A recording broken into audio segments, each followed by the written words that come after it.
એ સંખ્યા સંગતિ છે પહેલી વાત. બીજી વાત, જો એમની નિયામકતા ને જોવી હોય તો કઈ 1 થી 12 અધ્યાય આદિત્યોના અને એના પછી રુદ્રના અને પછી વસુના એવું નથી.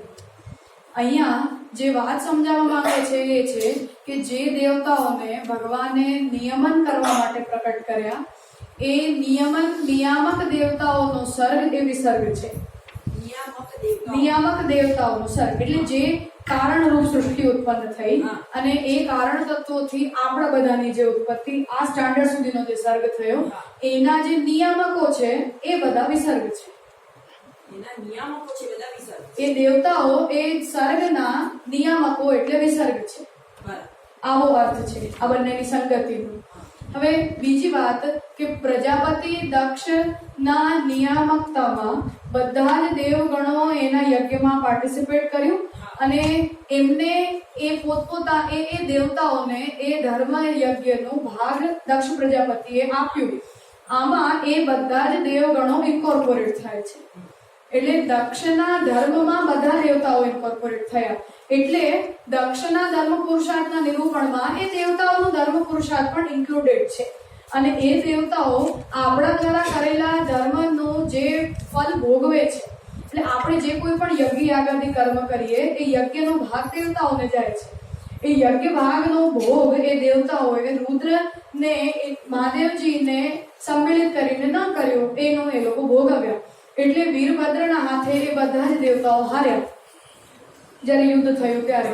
પછી બ્રહ્માજી પાસે વિનંતી કરી અને પછી બ્રહ્માજી આવ્યા અને ભગવાને પ્રકટ થઈને બધા દેવતાઓના સર્ગને ફરીથી વેલ મેનેજ્ડ બનાવ્યું.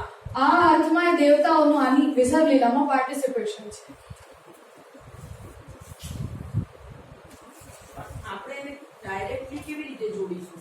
આજ તો એમ પ્રજાપતિ સર્ગ એટલે આપણે બધા. હવે આપણા બધાના નિયામકો દાખલા તરીકે સર્ગની ઉત્પત્તિમાં બંધ સૃષ્ટિ અને મુક્ત સૃષ્ટિ અંતર્ગત 5 પ્રકારની સૃષ્ટિ આપણે જોઈ. બરાબર છે? તો એમાં જીવ અને કાલ અને જે કંઈ પણ પ્રગટ થયું એને ડાયરેક્ટલી ધર્મ કામ પુરુષાર્થ સાથે કેવી રીતે અહીંયા વિસર્ગમાં આવ્યું? આમાં ધર્મ અર્થ કામ પુરુષાર્થ સર્ગનું નથી. વિસર્ગ જે નિયામકો છે સર્ગના એ લોકો ધર્માર્થ કામ મોક્ષ કરી રહ્યા છે. એટલે વિસર્ગની ડેફિનેશન શ્રી મહાપ્રભુજીએ આપી કે મુક્તાત્માઓને પ્રકટ કરવાની ભગવાનની ઈચ્છા વિસર્ગ છે. એટલે એ દેવતાઓ આપણા સ્ટાન્ડર્ડ ઉપર તો નથી, અલૌકિક સર્ગ છે. એ અલૌકિક સર્ગને વિસર્ગ કરી રહ્યા છે મહાપ્રભુજી. એક આ એની ડેફિનેશન છે. આગળની મેં જેટલી ડેફિનેશન લખી છે એક વખત જોઈ લેજો. બીજી વાત એની અંદર એ છે કે એમણે એ દેવતાઓ આપણા નિયામકો છે અને આપણા સર્ગને એટલે ઓવરઓલ સર્ગ જળ ચેતનના નિયામકો છે. અને બીજમાંથી જેમ બીજ ઉત્પન્ન થાય એ રીતે આખા વંશમાં એ વિસર્ગ ઉત્પન્ન થયો એવી રીતે કારણ તત્વોમાંથી જેમ સર્ગ ઉત્પન્ન થયો એવી રીતે બ્રહ્માજીમાંથી આ વિસર્ગ ઉત્પન્ન થયો. આ બે પ્રકારની સૃષ્ટિના સ્ટાન્ડર્ડ ઓફ ડિફરન્સ છે બંનેમાં. રિલેશન નિયામ્ય અને નિયામકનો છે. આપણું નિયમન થઈ રહ્યું છે, એ લોકો આપણા નિયામકો છે. હવે એ લોકો મુક્તાત્માઓ છે અને એ લોકોને પણ જે કંઈ પણ પુરુષાર્થ કરવાનો હોય, કેમ કે અન્વવ્યતિરેકાત્મક રિલેશન છે, એ લોકો ઇન્ડિપેન્ડન્ટ છે નહીં, એ લોકો પણ જે કંઈ પણ પુરુષાર્થ કરી રહ્યા છે એનો વિષય ભગવાન એમના માટે બને છે. એટલે એ લોકો જ્યારે આપણા દ્વારા કરેલા યજ્ઞનો ભાગ લેતા હોય અને એ ભાગનો ઉપયોગ કરીને આપણા સંચાલન માટે પોતાની ભગવદત્ત ક્રિયાશક્તિનો જે કંઈ પણ ઉપયોગ એ લોકો કરતા હોય એમાં એમની પુરુષાર્થ રૂપતા છે અને એ પુરુષાર્થના વિષય એમના માટે ભગવાન બને છે. એ સ્ટાન્ડર્ડ ઉપર કે આપણને એમ લાગે કે આપણું નિયમન આ લોકો કરી રહ્યા છે. જે વાત મહાપ્રભુજી સિદ્ધાંત મુક્તાવલીમાં સમજાવે છે, જગતો ત્રિવિધમ પ્રોક્તમ બ્રહ્મ વિષ્ણુ શિવાસ્તત દેવતા રૂપવત પ્રોક્તા બ્રહ્મણિથમ હરિર્મત. આ સબ્જેક્ટ એકચ્યુઅલી થોડું ઓર આને ઇલોબરેટ કરવું હોય ને તો આ બધા જ દેવતાઓનું વૈદિક સ્વરૂપ, એમનું તંત્ર સ્વરૂપ, એમનું પૌરાણિક સ્વરૂપ, એમનું સ્માર્ત સ્વરૂપ, એ સ્ટાન્ડર્ડ જો આપણે જોઈએ ને ત્યારે એમની પ્રમાણક્રમે સાધન ફલતા વધારે ક્લિયર થાય. કેમ કે જેમ ઇન્દ્ર છે, ઇન્દ્ર છે, એના પછી મિત્ર એટલે સૂર્ય છે અને વરુણ છે, આ ત્રણે વૈદિક દેવતાઓ છે. બ્રહ્મા વિષ્ણુ શિવ અને દુર્ગા આ પૌરાણિક દેવતાઓ છે, એમનું વેદમાં કોઈ ઉલ્લેખ નથી. તો આ હવે એમને યજ્ઞ ભાગ આપવું કે જ્યારે આપણે કોઈ યજ્ઞ કર્મ કરતા હોઈએ ત્યારે એ પૌરાણિક દેવતાને લક્ષ્યમાં રાખીને કરો છો કે વૈદિક દેવતા માટે કરો છો કે એ કર્મ તમે સ્માર્ત કર્મ કરીને કોઈ વૈદિક દેવતા કે પૌરાણિક દેવતાઓને ટાર્ગેટ કરવા માંગો છો. આ બધા કર્મ અને કરાયેલા સાધન ફલના ડિફરન્સીસ છે. એટલે ઓવરઓલ તાત્પર્ય એ છે કે કોઈ પણ રીતે આપણા દ્વારા થતા બધા જ કર્મોના નિયામકો આ દેવતાઓ અલગ અલગ સ્ટાન્ડર્ડ ઉપર બનતા હોય છે અને એમનું સ્ટાન્ડર્ડ જે છે એ આપણા દ્વારા કરાયેલા કર્મથી ડિસાઇડ થાય છે. એમને ભગવાને જેમ ઇન્દ્રને વૈદિક કર્મ માટે અપોઇન્ટ કર્યા, પણ એ ઇન્દ્ર સ્વર્ગલોકનો નિયામક નહીં, આદિદૈવિક ઇન્દ્ર. આ બધા દેવતાઓની એ 33 દેવતાઓની કોટી છે. મને એવું લાગે છે કે એને જો આપણે થોડું વધારે સ્ટડી કરીએ તો આ 31 અધ્યાયોમાં કઈ રીતે દેવતાઓનું નિયમન આવી રહ્યું છે વધારે સમજાય. એ દેવતા એમના કાર્ય અને એમની આપણા ઉપર જે ઇમ્પેક્ટ અથવા આપણા દ્વારા કરાયેલા કર્મ કે યજ્ઞ ફલનું એ લોકો કઈ રીતે ભોગ કરે, એના દ્વારા પોતાના એમના પુરુષાર્થો કયા, એનો આઈ થિંક વિચાર કરીએ તો પર અધ્યાય આપણને એ આદિત્ય, રુદ્ર અને વસુઓની નિયામકતા સમજાય. પણ શામુકાજીએ એને ચતુસ્કંદમાં કે કદાચ ભાગવતના પ્રારૂપમાં એ રીતે સમજાવ્યું હતું કે આદિત્યો એ દેવતાઓના નિયામકો હોય છે અને વસુઓ જે છે એ માનવોના નિયામકો છે અને રુદ્ર એ ભૂતના નિયામક છે. આવું એનું મેજર ડિવિઝન છે. મને આટલું સમજાય છે. તમને થયું છે સારું વિચાર હજી હું ચિંતન કરીશ. મેઇન આપણે ઓર્ગેનાઇઝેશન મેન્યુફેક્ચર ઓર્ગેનાઇઝેશન બરાબર છે, પણ એ ઓર્ગેનાઇઝેશન હું એટલે જ મેં એટલે જ કહ્યું કે આપણે એ ઓર્ગેનાઇઝેશનને એટલે મેનેજ નથી કરી શકી રહ્યા કેમ કે આપણને એ નિયામકોની વ્યવસ્થા ખબર જ નથી. એટલે કે આપણે હવે ભક્તિ માર્ગના સ્ટાન્ડર્ડ ઉપર આપણે કોઈ પણ રીતે દેવતાઓની સાથે રિલેટેડ છીએ જ નથી. આપણે જે સાધન ફલ અથવા પ્રમાણ પ્રમેય કરી રહ્યા છીએ એની અંદર, પણ ભગવાને શાસ્ત્રમાં એ દેવતાઓના નિયમનની જે વ્યવસ્થા બનાવી અને એ દેવતાઓને એમની શક્તિ મળ્યા કરે એ હેતુથી આપણા દ્વારા કરાયેલા યજ્ઞોનું ભાગ એ દેવતાઓને મળે, આ જે વ્યવસ્થા છે એનાથી આપણે કોઈ રીતે પરિચિત નથી અને એ દેવતાઓનું આપણી સાથેનું એ એસોસિએશન આપણને ખબર નથી. એટલે આપણને સમજાતું નથી કે એ લોકો કઈ રીતે આપણું નિયમન કરે છે અથવા આપણા નિયમન કરીને ભગવાનની આપેલી ક્રિયાશક્તિનો એ લોકો દ્વારા થતો યુઝ કયા નેચરનો છે. પણ અત્યારે મેં સેમિનારના પેપરના રિલેટેડ જ આ બધા સબ્જેક્ટ્સને જોયું તો એ એક એક દેવતાનું આપણી એક એક ક્રિયા ઉપર ને કર્મ ઉપર ને ઇન્દ્રિયો ઉપર ને આપણા દ્વારા કરાયેલા યજ્ઞના એક એક આહુતિથી એમને મળતો ભાગ ને એમના દ્વારા થતા ક્રિયાઓ આ બધાની મેનેજમેન્ટ શાસ્ત્ર તો બતાવે છે. એટલે I think A દેવતાઓનું A standard આપણે જોઈએ તો વધારે સ્પષ્ટ થાય. એટલે અહીંયા જે ધર્માર્થ કામ મોક્ષ પુરુષાર્થ છે બાઈકમાં એ દેવતાઓને રિલેટેડ બતાવેલા છે. એક્ઝેક્ટલી દેવતાને રિલેટેડ નથી, હા. પણ આ એમણે જે ધર્માર્થ કામ મોક્ષ પુરુષાર્થને એમના સ્ટાન્ડર્ડ ઉપર જીવ્યા છે એ જીવોનું સ્ટાન્ડર્ડ એ આપણાથી અલગ સ્ટાન્ડર્ડ છે. દેવતાઓનો ધર્માર્થ કામ મોક્ષ નથી, પણ અલૌકિક સર્ગમાં નિયમન કરવા માટે ઉત્પન્ન થયેલા જીવો દ્વારા કરાયેલા એ ધર્માર્થ કામ મોક્ષ છે. આપણું ધર્માર્થ કામ મોક્ષનું સ્ટાન્ડર્ડ અલગ છે અને એમનું અલગ છે. એ સમજાવવા માટે એમનું વિસર્ગમાં નિરૂપણ છે અને આપણું એ સર્ગમાં બંધ સૃષ્ટિ અને મોક્ષ સૃષ્ટિમાં આપણા પુરુષાર્થોનું ત્યાં નિરૂપણ છે. પછી સ્થાન લીલાથી એ વધારે એલોબરેટ થશે, એક ને ટાર્ગેટ કરે.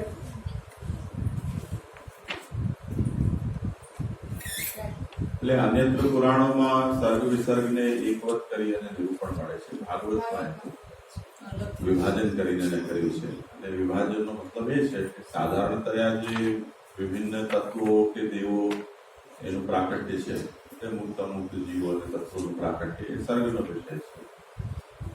એની અંદર એ મહાત્મ્યના અંશને જોડી દેવામાં આવે તો મહાત્મ્ય વ્યાપકત્વ વિશિષ્ટ જે સર્ગ છે એ વિસર્ગ છે. આટલો જ છે. ત્યાં એમ સિમ્પલી કહી દેવામાં આવ્યું છે કે આ રીતે આ પ્રક્રિયા ત્યાં પ્રગટ થયું છે. મુક્ત જીવ હોય છે, બદ્ધ જીવ હોય. અહીંયા એમાં મહાત્મ્યનો અંશ પૂરી થયેલું છે. એ વિસર્ગ છે. એટલે વિપદ છે એ વિશિષ્ટ કે વિવિધતા એનો અર્થ થઈ શકે, પરંતુ મહાપ્રભુજીને એ અર્થ અભિપ્રેત નથી, પરંતુ વિપદ છે એ પ્રભુના મહાત્મ્યથી પ્રપૂરિત આ સર્ગ છે. એટલી જ વાત આમાં સમજવાની છે. સર્વ વિશે આની સુધી થશે ને, આપણા સુધી આવી શકશે. બીજી અલૌકિક છે એટલે લૌકિક સાથે કેમ? માઇક લો.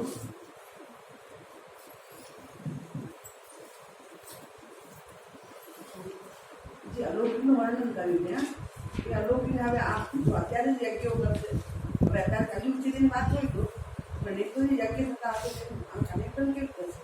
એ લૌકિક જે થઈ રહ્યા છે તે ને અલૌકિક એનો સંબંધ સ્થાપિત થશે કે નહીં? શેના માટે સંબંધની જરૂર છે? કરી તો એ પુરુષાર્થ કરીને કરશે ને. પછી પણ પૃથ્વી ઉપર જે કંઈ જીવો છે જે મોક્ષ પ્રાપ્ત કરવા સાયુજ્ય પ્રાપ્ત કરવા કરશે તો એ કોઈ પુરુષાર્થ હોય તો એ પુરુષાર્થો અહીં રિલેટેડ થઈ રહ્યા છે કે એ અલગથી ને આ ભૂતલ ઉપર જે સામાન્ય જન છે જે પોતાના ફળને પ્રાપ્ત કરવા માટે કંઈ કરે છે જ્ઞાન માર્ગ કરો માર્ગ તો એ રિલેટ થશે કે એ અલગ છે ને આપણે અલગ છીએ.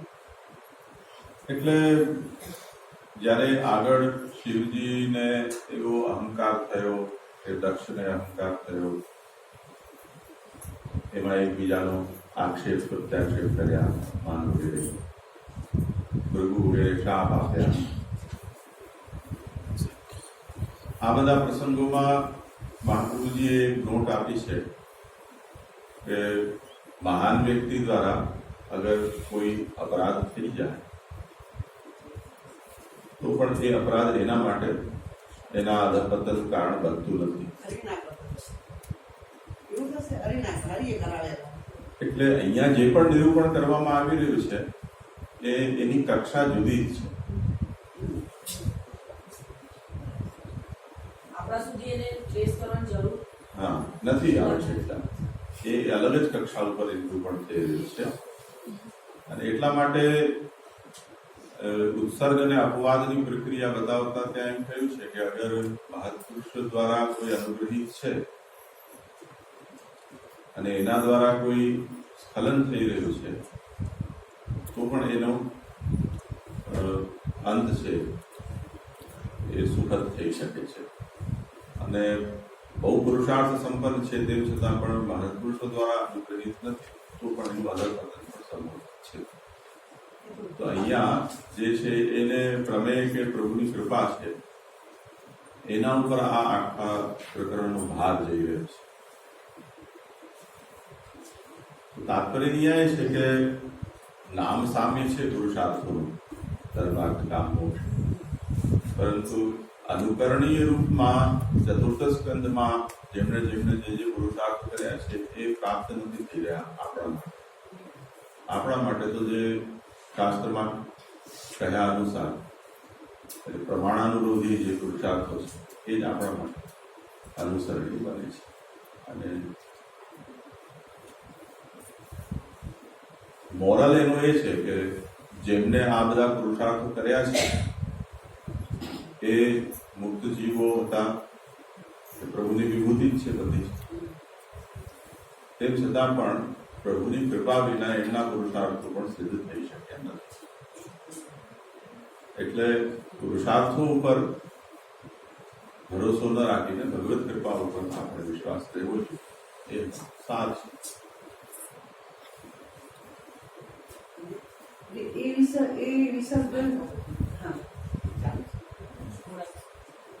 વિસર્ગ અને આ પણ વિસર્ગ છે ને આપણે જીવી રહ્યા છીએ એ પણ વિસર્ગમાંથી થયું છે ને બધું. ઉત્પત્તિ તો સર્ગમાંથી છે ને. મને આ કનેક્શન નથી થતું મળતું બેનું કે વિસર્ગ અલૌકિક છે. આ વિસર્ગ છે કયું છે તો આપણે ક્યાં આપણે તો પદ્ધતિઓની સૃષ્ટિમાં તૃતીય સ્કંદમાં જે નિરૂપિત થયું એમાં આવીશું. તો આ અલગ જ છે ને. હા, એવું છે. અને જે એમાં એ વાત છે કે આમ જે વાત કરીએ એક પ્રોડક્ટ, બધી પ્રોડક્શન છે અને એક પછી એનું ઓર્ગેનાઇઝેશન છે. તો કેવી રીતે અહીંયા ઓર્ગેનાઇઝેશન એટલે કારણોની ઉત્પત્તિ ને પછી એની મેનેજમેન્ટ બધું એમ કરવું, બરાબર? તો એને કેવી રીતે અહીંયા લઈશું? કારણ કે એ વાત તો પાછી તૃતીય સ્કંદમાં પણ આવી છે કે કર્દમ અને દેવહૂતિને બંનેને મોક્ષ થયો છે. એ લોકોએ પાછા કર્દમના ચરિત્રની અંદર પણ પાછો ધર્માર્થ કામ મોક્ષ સેપરેટલી પણ આવેલું છે. તો ત્યાં આગળ પણ કર્દમે પણ જે રીતે ધર્માર્થ કામ મોક્ષ કર્યો છે એ આ વિશેષ સર્ગ જેવો જ કોઈક છે, બરાબર? કારણ કે એ બી કોઈ અલૌકિક છે બધું ત્યાં. તો હવે આ ઓર્ગેનાઇઝેશનને અહીંયા કેવી રીતે સમજવાનું? જો ઓર્ગેનાઇઝેશન સમજવું હોય તો, કારણ કે સર્ગના લેવલ પર પણ ઓર્ગેનાઇઝેશન તો થઈ જ રહ્યું છે. એટલે જો સમગ્ર ભાગવતમાં સર્વત્ર આપણને ધર્માર્થ કામ મોક્ષ ક્યાં ને ક્યાં મળી જશે. પુરાણ જેવી બધી જગ્યાએ આપણને યાની ત્યાં સુધી કે દ્વાદશ સ્કંદમાં પણ આપણને સર્ગનો કોઈ અંશો પ્રાપ્ત થઈ જશે. એ રીતે આપણે વિચારીશું તો બધું બધા સર્વત્ર છે, પણ પ્રાધાન્ય જે સ્કંદ છે એનો મુખ્ય વિષય જે લઈને ચાલી રહ્યો છે એટલે એનું નામકરણ થાય છે. અહીંયા તો આપણે સ્પષ્ટ જોઈ રહ્યા છીએ વિદગ્ધ ધર્માચરણ છે, ઋતુનું કામ છે, તો એ આપણને ક્રમશઃ જોવા મળી રહ્યું છે. એનું ઓર્ગેનાઇઝેશન કઈ રીતે છે એ તો દક્ષિણી કથાથી આપણને સમજ પડે છે કે આ બધા જે નિયામક દેવો છે એમને ભગવાન પ્રકટ કરે છે, પોતપોતાના યજ્ઞ ભાગથી એમને શક્તિ પ્રાપ્ત થાય છે. અસુરો છે એમને તે અનુસાર શક્તિ પ્રાપ્ત થાય છે. આ એક વ્યવસ્થા છે. દેવાન ભાવયતાનેન તે દેવાહ ભાવયતુઃ પરસ્પરમ ભાવયત શ્રેય પરમ વાપ્સ્યત. આ વ્યવસ્થાનો વિચાર સર્ગ અંતર્ગત નતો કરવામાં આવ્યો, એ અહીંયા નિસર્ગમાં આપણને સમજાય છે.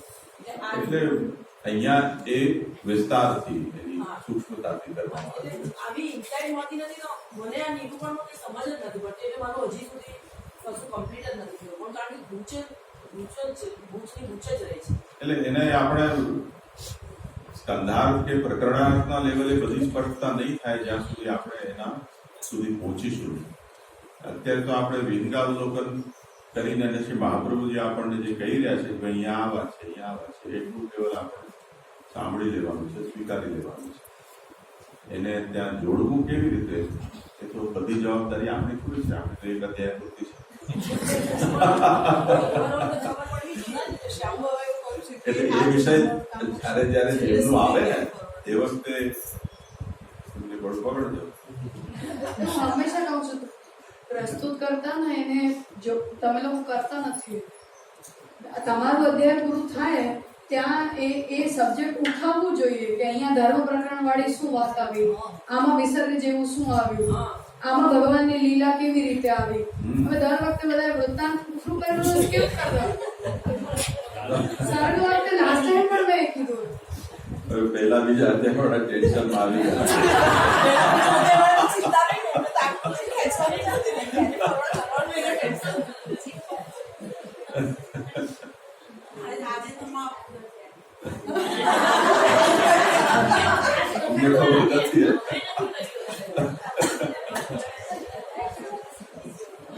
સારું, એટલું બધું આને ચિંતા કરવા જેવું નથી. પહેલું આવર્તન છે, પાછું કરીશું બીજી વખતે. એટલે બધું આવી વખતમાં થઈ જાય કે આ જન્મમાં થઈ જાય એટલું આપણે ખોટું શોમાં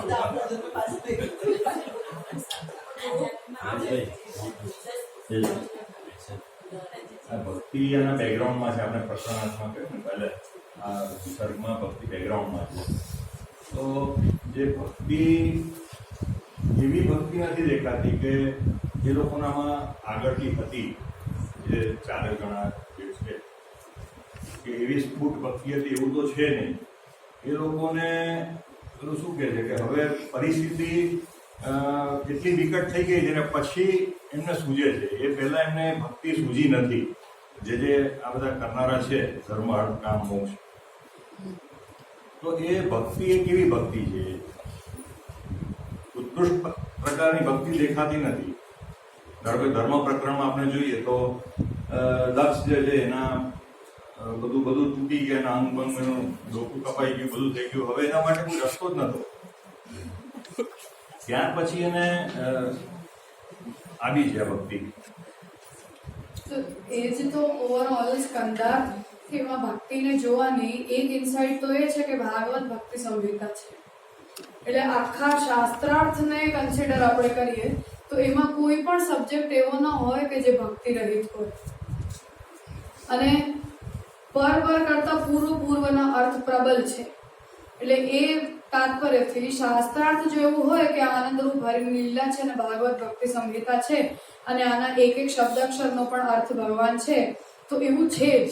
એ આપણને ત્યાંથી ન પણ દેખાતો હોય ઇન કેસ તો પણ. એટલે ભક્તિ સંહિતામાં ભક્તિ હોય જ નહીં, તો એમના વૃત્તાંત ભાગવતમાં આવે નહીં. આ એક કન્ડિશન ઇમ્પ્લાઇડ છે. બીજી વાત, એમની ભક્તિ કયા નેચરની છે અથવા એમને પોતાનો એ સ્ટાન્ડર્ડ યાદ છે કે એ લોકો ભૂલી ગયા છે, આ બધી વાતો એટલા માટે કન્સિડરેબલ નથી કેમ કે ભગવાને એમને એ પુરુષાર્થોની પૂર્તિ કરાવી છે. એટલે જેમ અત્યારે કાકા કીધું એવી રીતે એને પ્રમાણ બલથી નહીં પણ પ્રમેય બલથી સમજવાનું છે. કેમ કે પહેલા જ જ્યારે વંશની ઉત્પત્તિનું આખું પ્રથમ અધ્યાયમાં ચરિત્ર આવે છે, એમાં ભગવાનથી બ્રહ્માજી, બ્રહ્માજીથી મનુ અને પછી મનુથી આ બધા ઉત્પન્ન થયા છે. અને એમાં દક્ષ જે છે એ આ બધાના પ્રજાપતિ બન્યા. અને એમાં પોતાની પુત્રીમાં એમની જે મમતા રહી ગઈ છે અને એને મહાદેવજીની સાથે પરણાવી દીધા પછી પણ એના મનમાં એની જે સ્મૃતિ છે એના કારણે એના ધર્મ પુરુષાર્થમાં ભંગ થયો છે. એટલે સ્ત્રી એમાં અનર્થકારક છે. એ રીતે શ્રી મહાપ્રભુજીનું પ્રકરણાર્થ બતાવ્યું છે. એટલે એને ભક્તિ હોય પણ તો પણ આ એમનું આસક્તિ બાધક બની અને એમને અભિમાન આવ્યું એટલે મહાદેવજીને એમણે યજ્ઞ ભાગ ના આપ્યો, એટલે એમનું યજ્ઞ વિધ્વંસ થયું. એવી રીતે વચ્ચે આવેલા પ્રતિબંધને કારણે ધર્મ પુરુષાર્થમાં ભંગ અને પછી ભગવાન દ્વારા ધર્મ પુરુષાર્થની સિદ્ધિ. એવી રીતે એને જોવું જોઈએ. એ જ વાત ધ્રુવજી, પૃથુ બધાના. કેમ કે પૃથુ રાજાના પ્રસંગમાં તો ત્યાં સુધી આવે છે કે એમનામાં લોકોએ ભગવાનના ધર્મો જોયા. તો એ તો કોઈ સાધારણ વ્યક્તિમાં પોસિબલ નથી.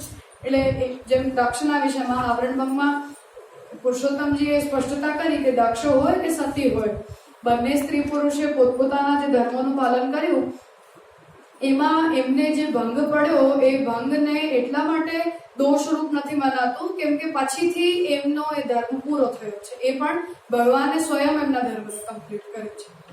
તો આપણે પણ જેમ વચ્ચે ભગવાન મહાપ્રભુજી જેમ આજ્ઞા કરે છે કે વેદ નિંદા કરો તો હીન યોનિમાં જન્મ થાય અને પાછા આવી જાય, એવી રીતે આમનાથી કોઈ અપરાધ થયો અને પોતાના અવસ્થાની કે ભગવાન પ્રતિ એમની રિસ્પોન્સિબિલિટીની વિસ્મૃતિ થઈ પછી ભગવાને પ્રકટ થઈને એમને બોધ કરાવ્યો. એવું પ્રમેબલની જેમ એમના પુરુષાર્થોની સિદ્ધિ વિચારવી જોઈએ. તો આ તો આપણા કરતા પણ એમનામાં રહેલી ભક્તિનું કોઈ મોટું સ્ટાન્ડર્ડ જોઈને ભગવાને પ્રમેબલ એમના પર યુઝ કર્યું છે એવું માનને. આપણા કરતા તો એ દેવતાઓ ભગવાનથી વધારે ક્લોઝ છે જ.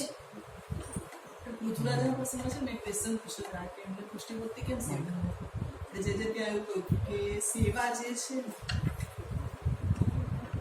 એમણે જે પ્રભુની સોંપેલું કાર્ય કર્યું છે ને તે એમની સેવા જ છે. એટલે એનાથી વિશેષ ભક્તિ તો શું હોઈ શકે? એટલે આ બધા દેવતાઓના વિષયમાં એ જ છે કે એ લોકો પોતાનું કાર્ય આપણી જેમ અવિદ્યાના સંસર્ગથી ઉત્પન્ન થઈને પોતાની અહંતા મમતાથી નથી કરતા.